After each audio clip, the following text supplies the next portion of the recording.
1999ஆம் ஆண்டு ஆரம்பிக்கப்பட்டது தான் இந்த காஸ்பல் ஸ்பார்க் மினிஸ்ட்ரீஸ். இது சபை பாகுபாடற்ற மிஷனரி ஸ்தாபனமாகும். தற்போது 37 மிஷனரிகளை கொண்டு வட இந்தியாக்களில் தேவனுடைய ராஜ்யத்தின் சுவிசேஷத்தை செய்து கொண்டு வருகிறோம். இந்த ஊழியங்களுக்காக ஜெபித்துக் கொள்ளுங்கள். அநேக சபைகள் கட்டப்பட்டு கொண்டு வருகிறது. ஆண்டவர் கொடுத்த நல்ல தரிசனத்திற்காகவும் ஜெபம் பண்ணி கொள்ளுங்கள். கர்த்தர் உங்களுக்கு ஏவினால் கொடுத்து தாங்குங்கள். கர்த்தர் உங்களை ஆசீர்வதிப்பாராக.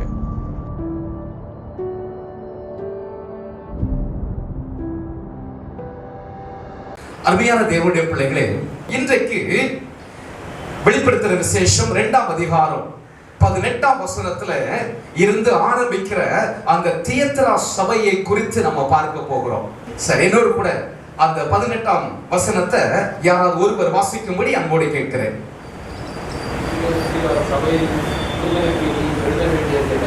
என்னவெனில் அக்கினி ஜுவாலை போன்ற கண்களும் பிரகாசமான வெண்கலம் போன்ற பாதமும் உள்ள தேவகுமாரன் சொல்லுகிறதாவது. அருமையான தேவனுடைய பிள்ளைகளே, இந்த ஆவியானுடைய அந்த வெளிப்பாடு யோவானுக்கு எவ்வளவு அழகா இருக்கிறது என்பதை ஒவ்வொரு சபைக்கும் அவர் எழுதியிருக்கிறதை பார்க்க முடிகிறது. மிகவும் நேர்த்தியாக எழுதியிருக்கிறார்.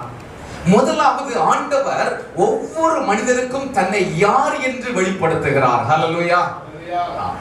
இன்றைக்கு உங்களுடைய ரட்சிப்பின் அனுபவத்தை குறித்து நீங்கள் சொல்லுங்கள் என்று சொன்னா, ஆண்டவர் எந்த விதத்துல உங்களை ரட்சித்தாரோ, எதை கொண்டு ரட்சித்தாரோ, எந்த சூழ்நிலையில நீங்கள் ஆண்டவராய் இயேசு கிறிஸ்துவை சொந்த ரட்சகராய் ஏற்றுக்கொண்டீர்களோ அந்த சூழ்நிலையை வைத்து ஆண்டவருக்கு நீங்க ஒரு பெயர் சொல்லுவீங்க.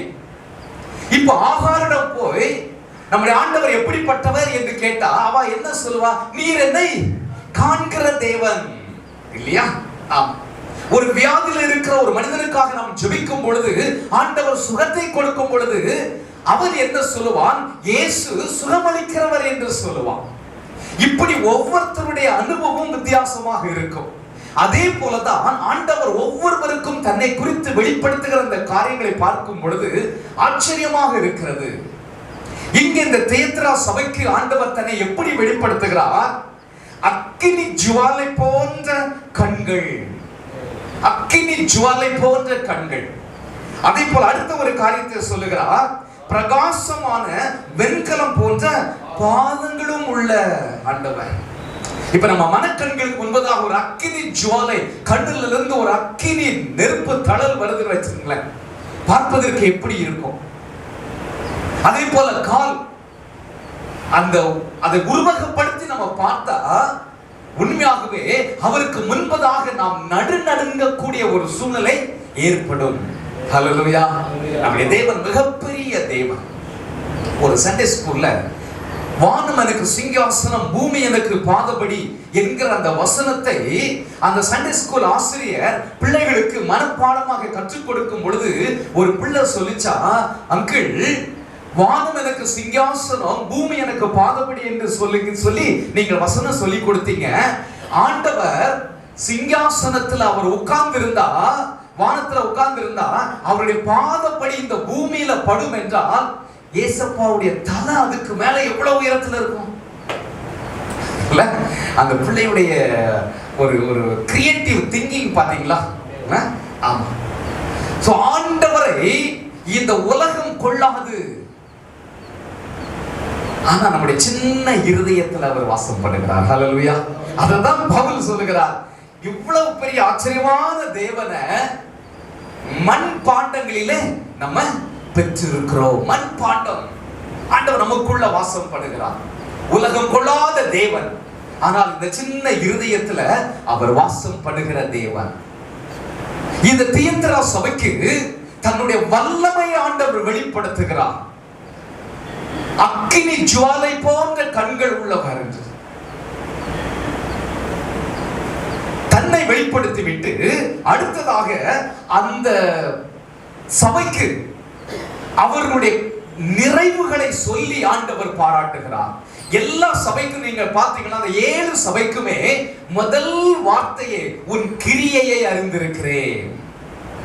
நம்ம போன சபையை குறித்து நம்ம பார்க்கும் பொழுது, பெர்கமு சபையை குறித்து நம்ம பார்க்கும் பொழுது உண்மையாகவே ஆண்டவர் அந்த கிரியை எவ்வளவு கவனமாக, ஒவ்வொரு மனிதனுடைய கிரியையும் எவ்வளவு கவனமாக ஆண்டவர் பார்த்து வருகிறார் என்பதை நான் உங்களுக்கு தெளிவாக நான் சொன்னேன். நம்முடைய கிரியை ரொம்ப முக்கியமானது. அனுதினம் ஒவ்வொரு நாளும் நம்முடைய வாழ்க்கையில என்ன கிரியை நடப்பிக்கிறோம், அது எல்லாமே பரலோகத்துல எழுதப்படுகிறது. எல்லாமே எழுதப்படுகிறது. ஒரு நாள் எல்லாம் நமக்கு முன்பதாக வாசிக்கப்படும். இங்க தியேத்திரா சபைக்கு ஆண்டவர் சொல்லுகிறார், உன் கிரியையை நான் அறிந்திருக்கிறேன். அது நல்ல கிரியானாலும் ஆண்டவர் அறிந்திருக்கிறார், துர்க்கிரியையும் ஆண்டவர் அறிந்திருக்கிறார். எல்லாம் எழுதப்படுகிறது, ரெக்கார்ட் செய்யப்படுகிறது. இன்றைக்கு ஒரு கேள்வி கேட்கிறேன், நம்முடைய நற்கிரியையும் நம்முடைய துர்க்கிரியையும் ஒரு தராசிலே வைத்தால் எந்த பக்கம் அதிக வெயிட் இருக்கும்? யோசித்து பாருங்கள். ஒவ்வொரு தேவனுடைய பிள்ளைகளும் நாம் அதை யோசித்து பார்க்க வேண்டியது அவசியம். நம்முடைய வாழ்க்கையில நற்கிரியை அதிகமாக இருக்கிறதா அல்லது துர்க்கிரியை தான் பெருகிக் கொண்டே இருக்கிறதா? உன் கிரியையை அறிந்திருக்கிறேன். அடுத்தது 19ஆம் வசனத்தில் அவர் சொல்லுகிறார், உன் அன்பையும் நான் அறிந்திருக்கிறேன்.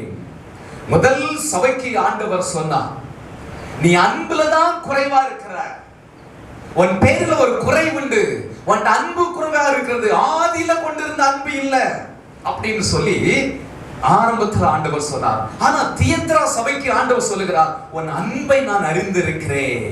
ஆண்டவர் எந்த அளவுக்கு நம்ம நேசிக்கிறோம், ஆண்டவரை நேசிப்போம் என்றால், ஆண்டவரை உண்மையாகவே நாம் நேசிப்போம் என்றால் நம்முடைய பார்வையில நம்ம ஒரு பெரிய பூஜ்யமாகத்தான் தெரியும்.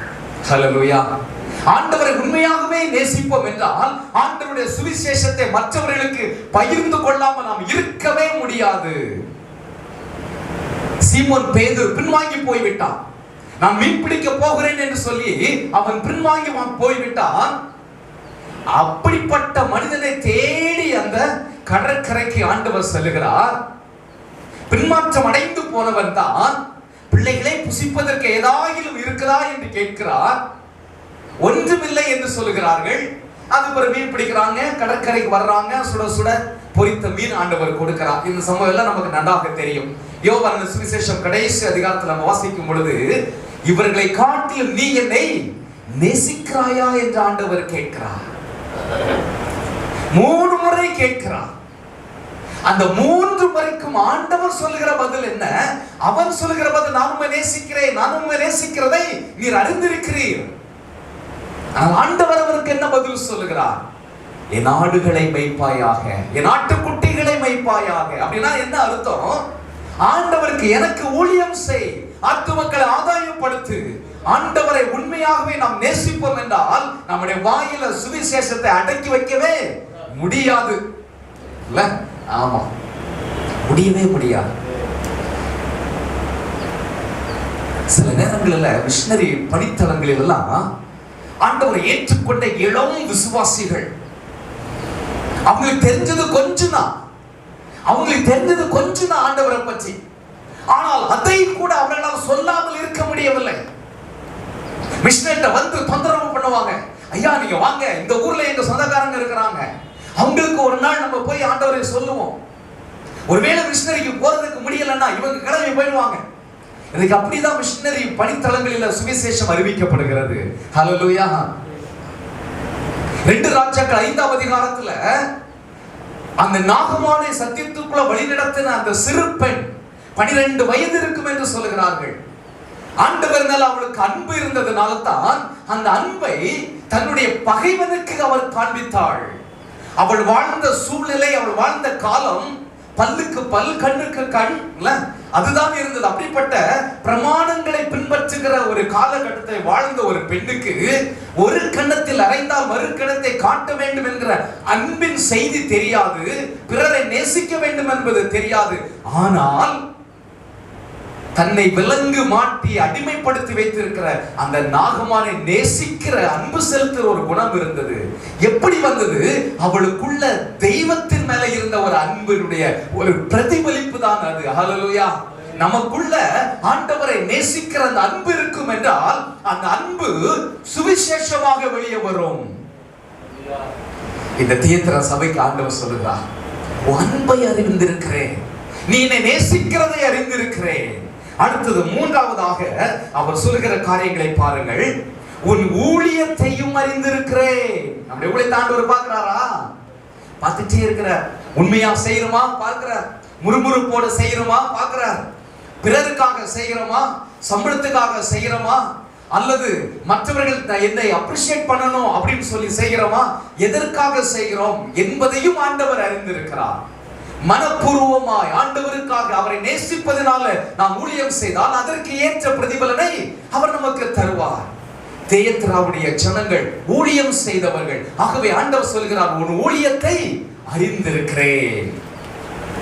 நான்காவது என்ன சொல்கிறார் பாருங்கள், உன் விசுவாசத்தையும் அறிந்திருக்கிறேன். ஆமா, விசுவாசம், விசுவாசத்தை அறிந்திருக்கிறேன். ஆண்டவர் மேல வைத்திருக்கிற நம்பிக்கை, தங்களுடைய எதிர்காலத்திற்காக, தங்களுடைய அனுதின தேவைக்காக, எல்லாவற்றிற்காகவும் ஆண்டவரை நம்பி இருக்கிற அந்த விசுவாசத்தை ஆண்டவர் அறிந்திருக்கிறார். பொதுவா விசுவாசம் அப்படின்னு சொன்ன உடனே நம்ம ஆபிரகாமை நம்ம எடுத்துக்கொள்வோம். ஆபிரகாம் ஆண்டவரை விசுவாசித்தார். ஆண்டவர் அவருக்கு அதை நீதியாக எண்ணினார் என்று சொல்லி வேதத்துல நம்ம வாசிக்க முடிகிறது. இன்னைக்கு ஆண்டவர் மேல நம்ம எவ்வளவு விசுவாசம் வைத்திருக்கிறோம், எதற்காக வைத்திருக்கிறோம்? இன்றைக்கு விசுவாசம் என்று சொன்னாலே ஆண்டவருடைய கருத்திலிருந்து எதையாவது பெற்றுக்கொள்வதற்கு தான் விசுவாசம் வேண்டும் என்று சொல்லி ஒரு 50% தான் அந்த விசுவாசத்தை குறித்து நம்ம என்ன பண்ணுகிறோம், பேசுகிறோம். விசுவாச வீரர்களின் பட்டியல் அப்படின்னு சொல்லி பைபிள்ல ஒண்ணு இருக்குல்ல, எங்க இருக்கு? எபிரேயர் 11ஆம் அதிகாரம். எபிரேயர் 11ஆம் அதிகாரத்துல விசுவாச வீரர்களின் பட்டியல். ஆரம்பத்தில் நீங்க பாத்தீங்கன்னா விசுவாசத்தினாலே மோசே, விசுவாசத்தினாலே ஆபிரகாம், விசுவாசத்தினாலே ஈசாக்கு, விசுவாசத்தினாலே யாக்கோபு, அப்படியே சொல்லிட்டு வருவாங்க. ராஜ்யங்களை ஜெயித்தார்கள், ஆளுகை செய்தார்கள், மேன்மை அடைந்தார்கள், உயர்த்தப்பட்டார்கள். ரொம்ப நல்லா இருக்கு. ஆனா பின்னாடி போக போக போக போக விசுவாசத்தினாலே வாளால் அறுப்புண்டார்கள். அப்போ ஆண்டவருக்காக நம்முடைய உயிரையே தியாகம் பண்ணணும்னாலும் என்ன வேண்டி இருக்கு? சத்தமா சொல்லுங்க, விசுவாசம் வேண்டி இருக்கிறது. விசுவாசத்தினாலே வாளால் அறுப்புண்டார்கள். விசுவாசத்தினாலே தங்களுக்கு அருமையானவர்களை சாக கொடுத்தார்கள். விசுவாசத்தினாலே அந்த பரலோகத்தை அவர்கள் காணாமல் விசுவாசத்தினாலே அதை அணைத்து கொண்டார்கள் என்று சொல்லப்பட்டிருக்கிறது. அப்போ விசுவாசம் என்பது ஆண்டவருடைய கருத்திலிருந்து பெற்றுக்கொள்வதற்கும் நமக்கு விசுவாசம் வேண்டும். நம்முடைய வாழ்க்கையில இருக்கிறதை இழப்பதற்கும் விசுவாசம் வேண்டும். ஹல்லேலூயா. எனக்கு தெரிந்த ஒரு குடும்பம், ரொம்ப விசுவாசத்துல உறுதியாக இருந்தவர்கள். அவர்கள் முதல் முறை ஒரு இடத்துல சந்திக்கும் பொழுது அவங்க எங்க இருந்தோ வந்திருக்காங்க நான் நினைச்சேன். ஆனா ரொம்ப பக்கத்துல உள்ளவங்க, ஓ இவ்வளவு பக்கத்துல தான் இருக்கிறீங்களா, எங்க வீட்டுக்கு வாங்க அப்படின்னு சொல்லி கூப்பிட்டாங்க. அவங்களே வாங்கிட்டு அவங்களுடைய போன் நம்பர் கொடுத்தாங்க, அவருடைய அட்ரஸ் எழுதி கொடுத்தாங்க. எழுதி கொடுத்துட்டு அவங்க ஒரு காரியம் சொன்னாங்க, தயவு செய்து இரவு 7 மணில இருந்து 8 மணி வரைக்கும் எங்க வீட்டுக்கு வராதீங்க, எங்களுடைய காலிங் பெல் ஒர்க் ஆகாது, எங்க வீடு திறக்கப்படாது. நான் ஏன்னு கேட்டேன், என்னுடைய பிரேயர் டைம் அப்படின்னு சொன்னாங்க. எனக்கு ரொம்ப சந்தோஷமா இருந்துச்சு. இவ்வளவு அழகா தைரியமா சொல்றாங்களா, 7 ல இருந்து 8 மணி வரை என்னுடைய ஜெப வேளை, அந்த வேளையில நீங்க யார் வந்தாலும் எங்க கதவு திறக்கப்படாது. உண்மையாக ரொம்ப சந்தோஷப்பட்டேன். அவ்வளவு அந்த அளவுக்கு அவர்கள் விசுவாசமாக இருந்தவர்கள் தான். ஆனால் வீட்டுல வளர்த்த ஒரு நாய் செத்து போச்சுங்க. அந்த விசுவாசம் எங்க போச்சுன்னே தெரியல. அவங்க வீட்டுக்கு ஒரு நாள் போறேன், எனக்கு நாய் செத்து போனது தெரியாது. கணவன் ஒரு பக்கம், பிள்ளைகள் ஒரு பக்கம், அப்படியே மூணு உட்கார்ந்துருக்காங்க. சரி ஏதோ ஒண்ணு நடந்துச்சு போல் இருக்கு அப்படின்னு சொல்லி நான் ரொம்ப பயந்து நானும் போய் நானே ஒரு சேரை தூக்கி போட்டு உட்கார்ந்துட்டேன். கொஞ்ச நேரம் ஒவ்வொருத்தர் மூஞ்சியா பாக்குறேன், என்ன ஆச்சுன்னு கொஞ்ச நேரம் கழிச்சு அவங்க வீட்டுல உள்ள பையன்கிட்ட கேட்டேன், நாய் செத்து போச்சுன்னா, நாய் செத்து போனதுக்காக நீங்க இப்படி உட்கார்ந்து இருக்கீங்கன்னு கேட்டேன். என் மேல நாய் மாதிரி விழுந்துட்டாங்க. அத நாயின்னு சொல்றீங்க? கிட்டத்தட்ட 3 மாசம் சர்ச்சுக்கு போகல. கடந்த 10 நாள் ஆயிடுச்சு எங்க நாய் செத்து. அவங்க நாய் சொல்லல, அவங்க பேர் சொல்லி சொன்னாங்க. 10 நாள் வீட்டுல சமைக்கலங்க. விசுவாசம் எங்க போயிடுச்சு? இழப்பதற்கும் விசுவாசம் வேண்டும். ஹல்லேலூயா. இதுதான் இன்னைக்கு மிஷனரியுடைய பணித்தளங்கள் நடந்து கொண்டிருக்கிறது. பெற்றுக்கொள்வது சொற்பம், பெற்றுக்கொள்வது ஒரே ஒரு காரியம். என்ன? ஆண்டவருடைய கரத்திலிருந்து அவர்கள் பெற்றுக்கொள்ளுகிற விலை மதிக்க முடியாத ஒரு பொக்கிஷம், ரட்சிப்பை பெற்றுக்கொள்ளுகிறார்கள். ஆனால் அந்த ரட்சிப்பை பாதுகாத்துக் கொள்வதற்கு விசுவாசத்தோடு கூட அவர்கள் போராடும் பொழுது தம்முடைய வாழ்க்கையில் அநேக காரியங்களை இழக்கிறார்கள். ஹல்லேலூயா. வீட்டை இழந்து விடுகிறார்கள். ஒரு நாள் என்னுடைய மிஷனரி உமேஷ் அவர்கள் போன் பண்ணாங்க. ஐயா, நான் ஒரு மலை பக்கமா போயிட்டு இருக்கும் போது காட்டுக்குள்ள பக்கத்துல கிராமமே கிடையாது, சின்ன குட்டி பிள்ளைகள் 3 பிள்ளைகளை வச்சுட்டு கணவனும் மனைவியும் ஒரு மரத்தடியில உட்கார்ந்து இருக்கிறாங்க. அங்க ஆள் நடமாட்டமே கிடையாது. இவர்கள் எப்படி இந்த பக்கம் வந்தாங்க என்று சொல்லி நான் போய் அவர்கிட்ட விசாரித்தேன். அவர்கள் ஆண்டவரை ஏற்றுக்கொண்டதுனால கிராமத்திலிருந்து அவர்கள் விலக்கி வைத்து விட்டார்கள். அவர்கள் குடியிருந்த வீட்டையும் இடித்து விட்டார்களாம். ஒரு வாரமா சாப்பாடும் ஒண்ணு இல்லாம இந்த காட்டுல என்ன கிடைக்குதோ அத பிள்ளைகளுக்கு கொடுத்துட்டு இங்கேயே உட்கார்ந்துட்டு இருக்கிறாங்களாம். என்ன செய்யலாம்னு கேட்டேன். நான் சொன்னேன், உங்க வீட்டுக்கு கூட்டிட்டு போங்க பிரதர், ஒரு 2-3 நாள் உங்க வீட்டுல இருக்கட்டும், அதுக்கு பிறகு நம்ம அதை பற்றி யோசிப்போம் அப்படின்னு சொல்லி உடனே வீட்டுக்கு அவரு கூட்டிட்டு போயிட்டு நல்ல ஆகாரம் கொடுத்து அவர்களை கவனித்தார். அப்ப அவர் சொன்ன ஒரு காரியம், இயேசுவை ஏற்றுக்கொண்டது நிமித்தம் ஒரு நாள் சுவிசேஷத்தை கேள்விப்பட்டிருக்கிறார். அன்றைக்கு குடும்பமாக தம்முடைய வாழ்க்கையை அர்ப்பணித்து விட்டார்கள். அந்த சொன்ன சுவிசேஷம் சொன்ன மனிதர் என்னால ஒன்றும் பண்ண முடியாதுன்னு சொல்லிட்டாராம். இல்ல? ஆமா. இப்ப என்ன பண்றது தெரியல. இயேசுவா அல்லது குடும்பம் வேணுமா, உறவினர்கள் வேணுமா, வீடு வேணுமா? இயேசுதான் வேணும்னு இருக்கிறாரு. துரத்தி விட்டாங்க. கண்ணு முன்னாடியே வீட்டை இடிச்சிட்டாங்க. இத சொன்ன உடனே எனக்கு ஒரு வைராக்கியம், பிரதர் நம்ம மிஷனர் 2 பேரை கூட்டிட்டு போங்க.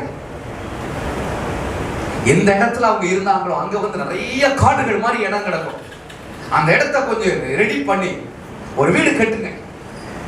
ஒரு 10-15 ஒரு வீடு கட்டிட்டாங்க. உழைப்பு தான் வேணும், மரங்கிழங்கு ஏராளமா இருக்கிறது இல்ல? ஆமா. அந்த காட்டுக்குள்ள அவர்களை குடியமர்த்தி விட்டாங்க. ஹல்லேலூயா. ஊர் ஜனங்கள யார் இவங்க எப்படி வாழ்றாங்க? இன்றைக்கு அந்த கிராமம் கொஞ்சம் கொஞ்சமா ஆண்டவருக்குள்ள வருகிறது. ஹல்லேலூயா. விசுவாசம் நாம் இழப்பதற்கும் நமக்கு தேவை இல்லையா? இங்கே இந்த தியேத்திரா சபையை பார்த்து ஆண்டவர் சொல்கிறார், உன்னுடைய விசுவாசத்தையும் நான் அறிந்திருக்கிறேன், உன்னுடைய பொறுமையை அறிந்திருக்கிறேன். உபத்திரங்கள் வரும் பொழுது, வேதனைகள் வரும் பொழுது, கஷ்டங்கள் வரும் பொழுது, பழிச்சொற்கள் வரும் பொழுது எப்படி பொறுமையாக இருக்கிறோம்? நம்முடைய பொறுமையை சில நேரங்கள்ல சாத்தான் சோதிப்பதற்கு கூட பலவிதமான நெருக்கடிகளை கொண்டு வருமா. ஆண்டவர் சில நேரம் நம்முடைய பொறுமையை பரீட்சை பார்க்கலாம். அந்த பொறுமையில நம்ம அந்த உபத்திரவத்துல கஷ்டத்துல பொறுமையாக இருக்கிறோமா? நம்முடைய வார்த்தை அந்த நேரத்துல எப்படி வருகிறது? நம்முடைய எண்ணங்கள் எப்படி இருக்கிறது? இந்த தியேத்திரா சபையுடைய பொறுமையும் ஆண்டவர் அறிந்திருக்கிறேன் என்று சொல்லுகிறார். நீ முன்பு செய்த கிரியைகளை, முக்கியமான ஒரு காரியம் பாருங்கள், நீ முன்பு செய்த கிரியைகளிலும் பின்பு செய்த கிரியைகள் அதிகமாயிருக்கிறதையும் அறிந்திருக்கிறேன். ஹல்லேலூயா. ஆண்டவரை ஏற்றுக்கொண்ட நாட்களிலே நம்முடைய கிரியை எவ்வளவு இருந்தது?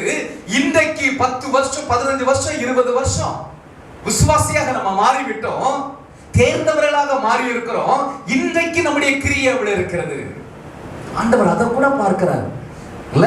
ஆமா, வெயிட் போட்டு பார்க்கிறாரு போல இருக்கு இல்ல? ஆண்டவர் அப்ப அவருடைய பிள்ளைகளை எவ்வளவு உன்னிப்பாக கவனித்துக் கொண்டே இருக்கிறார். நம்முடைய கிரியை ரொம்ப முக்கியமானது.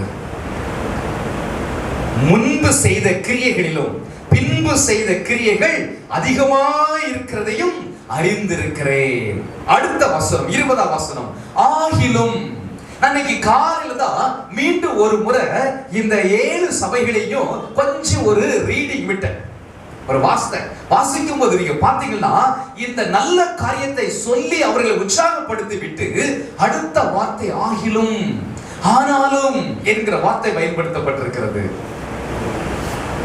அப்ப நம்முடைய ஆண்டவர் அவருடைய பிள்ளைகளுடைய நல்ல காரியங்களை, நல்ல கிரியைகளை ஆண்டவர் சொல்லி அவர்களை உற்சாகப்படுத்தி விட்டு, இன்னும் என் பிள்ளைகள் மேன்மை அடைய வேண்டும், இன்னும் என் பிள்ளைகள் பரிசுத்தத்திலே வளர வேண்டும், இன்னும் என்னுடைய பிள்ளைகள் தன்னுடைய கிரியைகளிலே வளர வேண்டும், இன்னும் தன்னுடைய பிள்ளைகள் விசுவாசத்திலே வளர வேண்டும், பொறுமையிலே வளர வேண்டும் என்கிற அந்த அக்கறையோடு கூட, ஆகிலும் உன் பெயர்ல எனக்கு ஒரு குறை உண்டு என்று சொல்லுகிறார். ஹல்லேலூயா. ஆண்டவர் நம்முடைய குறைகளை சுட்டி காட்டும் பொழுது நம்ம கீழ்ப்படுகிறோமா? பொதுவா மனுஷனுடைய இருதயம் மற்றவங்க நம்முடைய குறைய சொல்லும் பொழுது குறை என்ன பண்ண மாட்டோம், ஒத்துக்கொள்ள மனசு வராது. ஆனால் ஆண்டவருடைய பிள்ளைகள், நம்முடைய ஊழியக்காரர்கள், நாம் யாராவது நம்முடைய குறைகளை சுட்டி காட்டும் பொழுது அது உண்மையாக இருந்தால் உடனடியாக நம்ம மன்னிப்பை கேட்டு தாழ்மையோடு கூட ஆண்டவர் சமூகத்துல அதை ஒத்துக்கொள்ள வேண்டியது அவசியம். அது ஒரு நல்ல கிறிஸ்தவ பண்பு, ஒரு ஆவிக்குரிய பண்பு. இப்ப ஆண்டவர் சொல்லுகிறார், ஆகிலும் உன் பேரில் எனக்கு குறை உண்டு, என்னவெனில் தன்னை தீர்க்கதரிசி என்று சொல்லுகிற யேசபேல் என்னும் ஸ்திரீயானவள். யேசபேலை குறித்து இந்த இடத்துல ஆண்டவர் குறிப்பிடுகிறார். யேசபேலை குறித்து வாசிக்க வேண்டும் என்றால் நாம் எங்க போகணும்? பழைய ஏற்பாட்டுல ராஜாக்களின் புஸ்தகத்துக்கு போக வேண்டும். இந்த யேசபேலை குறித்து அங்க விளக்கமாக சொல்லப்பட்டிருக்கிறது. யேசபேலின் ஆவி என்று நம்ம அடிக்கடி சொல்வதை கேள்விப்பட்டிருக்கிறோம். இந்த யேசபேலின் ஆவி என்பது அடங்கி போகாது, அடங்கி போகாது.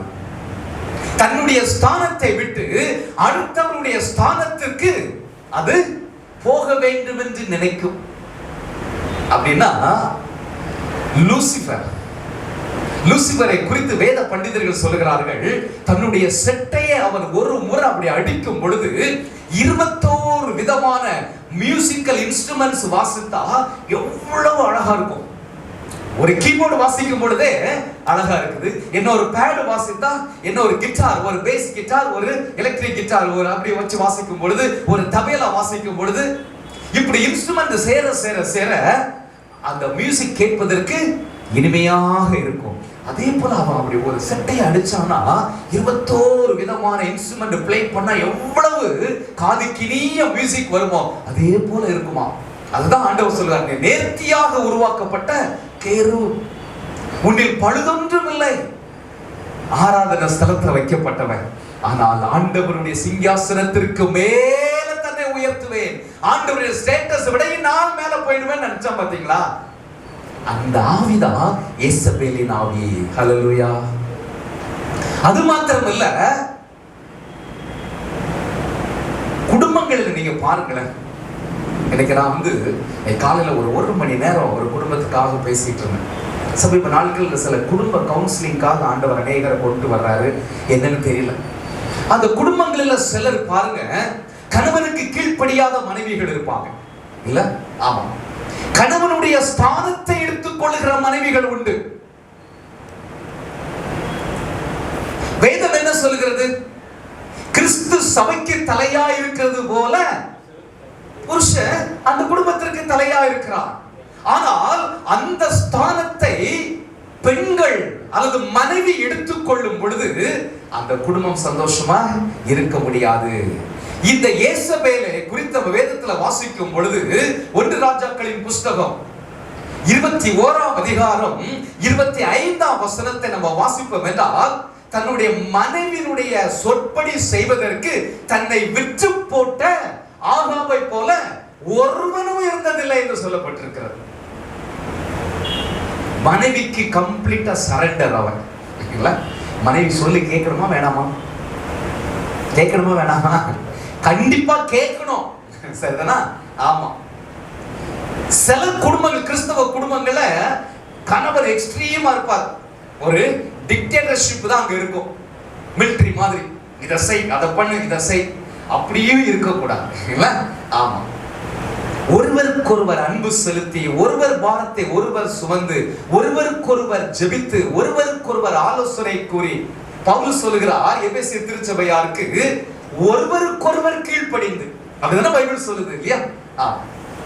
ஆனா இந்த ஆகாப் ராஜா தான் ஒரு ராஜா என்கிற ஸ்தானத்துல இருந்தாலும் தன்னுடைய மனைவி இது வேண்டாம் என்றால் வேண்டாம், தன்னுடைய மனைவி இது வேண்டும் என்றால் வேண்டும் என்று தலையை ஆட்டுகிற ஒரு பொம்மை போல மாறிவிட்டான்.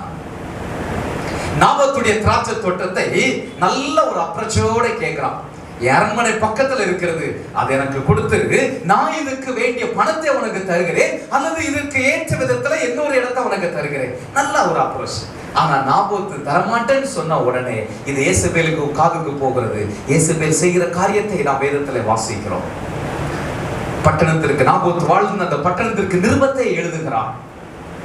தன்னுடைய கணவனுக்கு தெரியாம அவள் நிருபத்தை எழுதுகிறாள். அங்க இருக்கிற மூப்பர்களுக்கு எழுதுகிறாள். அந்த நிருபத்துல என்ன இருக்கிறது? நாபோத்து மேல பழி சுமத்தி ராஜாவையும் தூஷித்தான், தேவனையும் தூஷித்தான் என்று சொல்லி அவர் மேல் குற்றம் சுமத்துவதற்கு பேலியாளின் மக்களை ஏற்படுத்த சொல்லி, அதுக்கு ஆமாசாமி போடுகிற என்று சாட்சிகளையும் ஏற்படுத்த சொல்லி கல்லெறிந்து கொள்வதற்கு அவள் நிருபத்தை எழுதுகிறாள். அதே போல அவர்களும் செய்கிறார்கள். நாபோத்து செத்து விடுகிறான். அவனுடைய அந்த திராட்சை தோட்டத்தை அபகரித்துக் கொள்ளுகிறாள். கணவனுடைய ஸ்தானத்தை எடுத்துக் கொள்ளுகிற ஒரு மனைவி, அது ஏசபேலுடைய ஆவி. நீங்க தொடர்ந்து வாசித்தீங்கன்னா அவள் தன்னை தீர்க்கதரிசி என்று சொல்லிட்டாளாம் இல்ல? ஆமா, அப்புறம் என்னெல்லாம் பண்ணா அப்படின்னு சொல்லப்பட்டிருக்கிறது.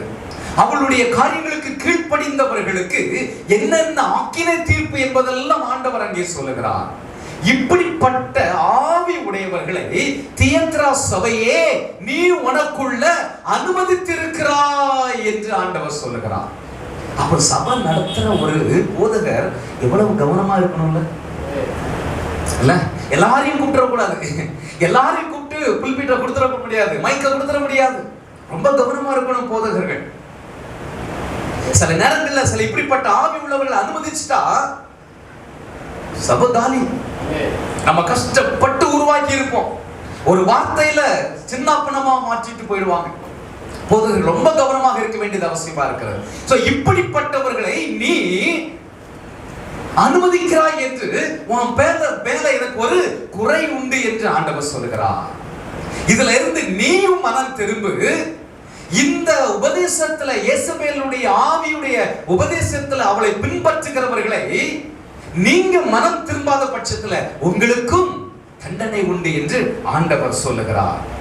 தொடர்ந்து நம்ம வாசித்து வரும் பொழுது இந்த எச்சரிப்புக்கு நீங்கள் கீழ்ப்படிந்தால் என்னென்ன ஆசீர்வாதம் என்பதையும் ஆண்டவர் அங்கே சொல்லுகிறார். அதை சொல்லி நான் முடிக்க விரும்புகிறேன். உங்களுக்கு உள்ளதை நான் வருமளவும் பற்றிக் கொள்ளுங்கள். இந்த தியத்ரா சபையில இயேசுவேலுடைய ஆவி உடையவர்கள் ஒரு சிலர் இருந்தாலும், அவளுடைய வழியை பின்பற்றுகிறவர்கள் இருந்தாலும், அவளுடைய வழியை பின்பற்றாதவர்களும் இருக்கிறார்கள். நீங்க நான் வருமளவும் உங்களுக்குள்ளதை பற்றிக் கொண்டிருங்கள் என்று ஆண்டவர் உற்சாகப்படுத்துகிறார். கடைசியாக ஜெயம்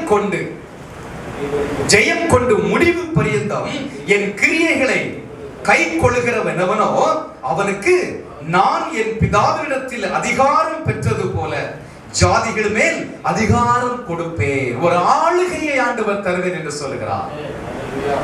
அது மாத்திரமல்ல, அவன் இருப்பு கோலால் அவர்களை ஆளுவான். அவர்கள் மண்பாண்டங்களைப் போல நொறுக்கப்படுவார்கள். 28ஆம் வசனம், விடிவெள்ளி நட்சத்திரத்தையும் அவனுக்கு கொடுப்பேன். ஆவியானவர் சபைகளுக்கு சொல்லுகிறதை காதுள்ளவன் கேட்க கடவன். ஹல்லேலூயா. ஜெயம் கொண்டா நமக்குள்ளதை நாம் பற்றி கொண்டு இருக்கும் பொழுது ஆண்டவர் நம்மை ஆசீர்வதிக்கிற தேவனாக, ஆளுகையை தருகிற தேவனாக நமக்கு அவர் இருக்கிறார். ஹல்லேலூயா. எனக்கு நம்முடைய வாழ்க்கையில எப்படி இருக்கணும்? இந்த தியத்ரா சபையில இருந்த அந்த நற்கிரியைகள் நம்மிடம் இருக்கிறதா? அப்படி இருக்கும் என்றால் அந்த கிரியைகளை இன்னும் நாம் பெருக்குவோம். அன்பு செலுத்துவதை பெருக்குவோம், ஊழியம் செய்வதை இன்னும் பெருக்குவோம், விசுவாசத்துல இன்னும் வளருவோம், ஆண்டவருக்காக இன்னும் பெரிய காரியங்களை செய்வோம். முன்பு செய்த கிரியைகளை காட்டிலும் இந்த தியத்ரா சபையினரை போல இன்னும் கிரியைகளை அதிகமாக செய்வோம், நற்கிரியைகளை செய்வோம். இன்னும் ஆண்டவருக்காக ஓடி ஓடி உழைப்போம், இன்னும் ஆண்டவருக்காக பெரிய காரியங்களை செய்வோம், இன்னும் ஆண்டவரை உறுதியாக பற்றிக் கொள்வோம். அப்பொழுது ஆண்டவர் நமக்கு ஆளுகையை தந்து நம்மை கனப்படுத்துகிற தேவனாக இருக்கிறார். சுவிசேஷம் பறைசாற்றப்பட உங்களின் பங்கு என்ன? மிஷனரியை தாங்கலாம், ஆலயம் கட்டி கொடுக்க முன் வரலாம், இம்மாணவர்களின் படிப்பு தேவைகளை சந்திக்கவும் உதவி செய்ய முன் வரலாம். ஆதிவாசி பிள்ளைகளின் வாழ்வு வளம் பெற இலவசமாக பள்ளிகள் நடத்தப்பட்டும் வருகிறது. தொடர்ந்து ஊழியத்தை உங்கள் அனுதின ஜெபத்தாலும் உதாரத்துவமான உங்கள் காணிக்கையாலும் தாங்குங்கள்.